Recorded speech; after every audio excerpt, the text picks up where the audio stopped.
Welcome. Welcome to Lessons from a High School Dropout.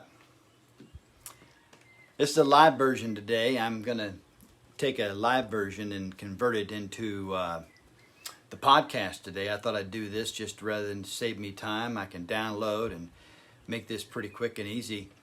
But I have a great story for you out of this book today I want to share. This book is by Dr. Wayne Dyer. It's called The Power of Intention. And this week, what do you think of my most popular shirt in my wardrobe? My Prince shirt and my Prince coffee cup today. Cheers and rock on and inspire someone to share their music today. This story is about a cool little guy named Shia. Shia attended a special school.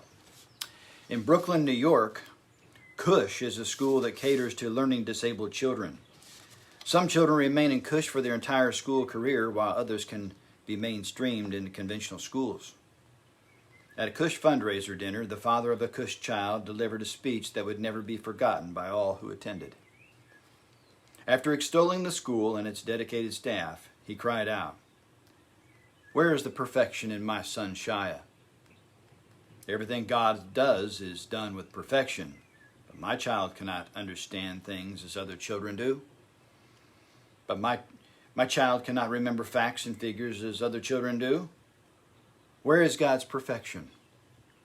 The audience was shocked by his question, pained by the father's anguish, and chilled by the piercing query. I believe, the father answered, that when God brings a child like this into the world, the perfection that he seeks is in the way people react to this child. He then told the following story about his son Shia. One afternoon, Shia and his father walked past a park where some boys Shia knew were playing baseball. Shia asked, "Do you think they'll let me play?" Shia's father knew his son had no athletic ability and that most boys would not want him on their team, but Shia's father understood that if his son was chosen to play, it would give him a sense of belonging. Shia's father approached one of the boys on the field and asked if Shia could play. The boy looked around for guidance from his teammates. Getting none, he took matters into his own hands and said, "We're losing by 6 runs, and the game's in the 8th inning. I guess he can be on our team, and we'll try to put him up in the 9th inning." Shia's father was ecstatic, and Shia smiled broadly. Shia was told to put on a glove and go out to center field.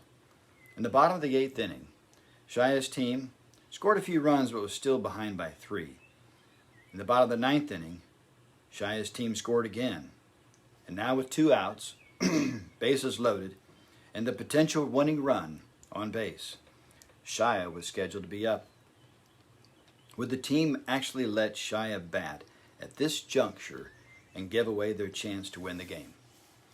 Surprisingly, Shia was given the bat. Everyone knew that it was all but impossible because Shia didn't even know how to hold the bat properly, let alone hit with it. However, as Shia stepped up to the plate, the pitcher moved a few steps to lob the ball in softly so Shia could at least be able to make contact. The first pitch came in and Shia swung clumsily and missed. One of Shia's teammates came up out of the dugout and together they held the bat and faced the pitcher and waiting for the next pitch.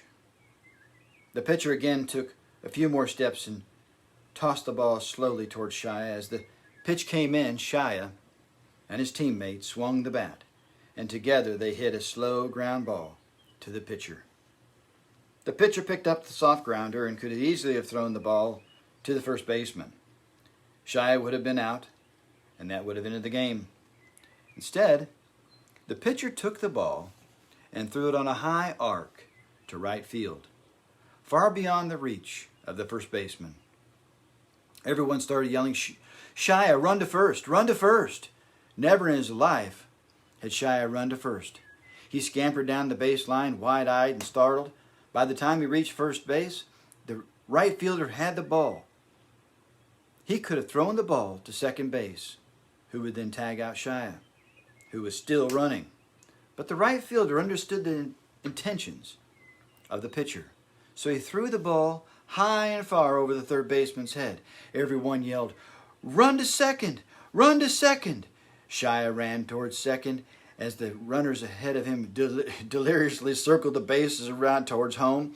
As Shia reached second base, the opposing shortstop ran to him, turned him in the direction of third, and shouted, "Run to third! Run to third, Shia!"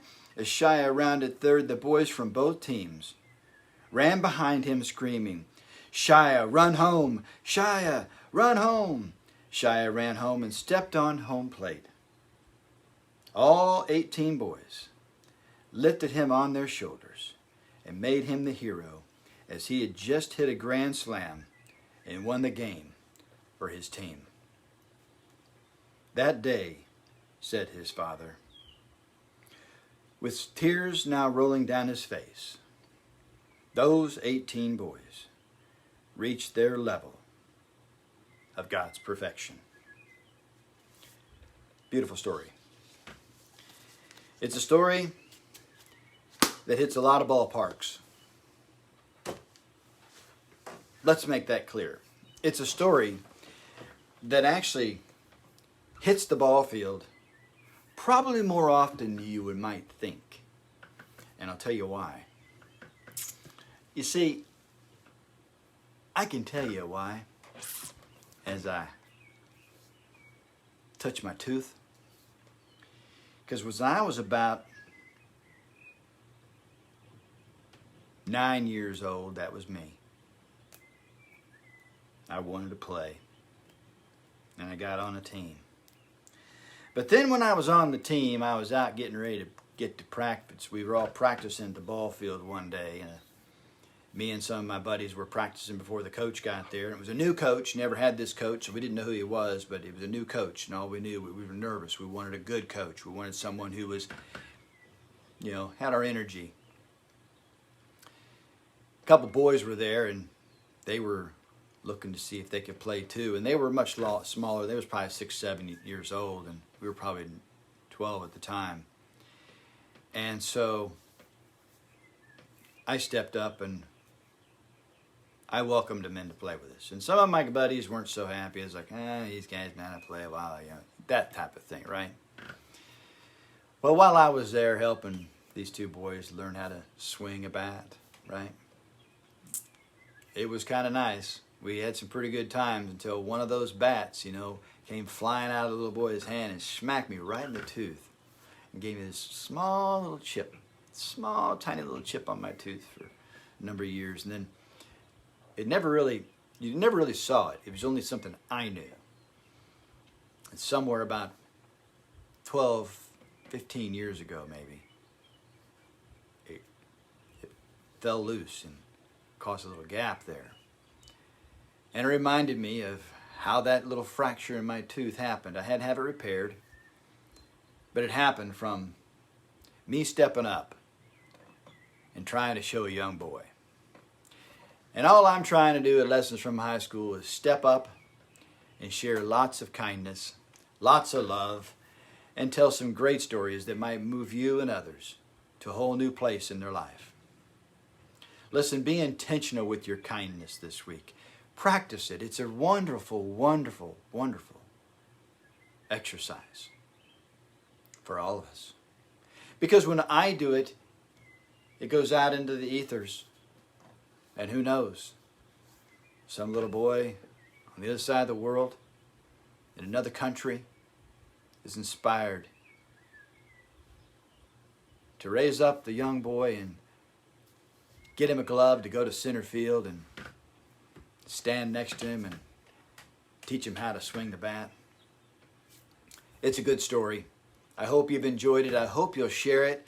And thank you for tuning in. Thank you for all your likes and shares. I found a video that came up on my YouTube the other night that was on my personal YouTube account, not my Lessons from a High School Dropout account, and I saw it had 177 likes and shares were doing well. I just was so excited about that special video I made about a year ago. So anyhow, thank you again for tuning in. Until next time, ciao and cheers.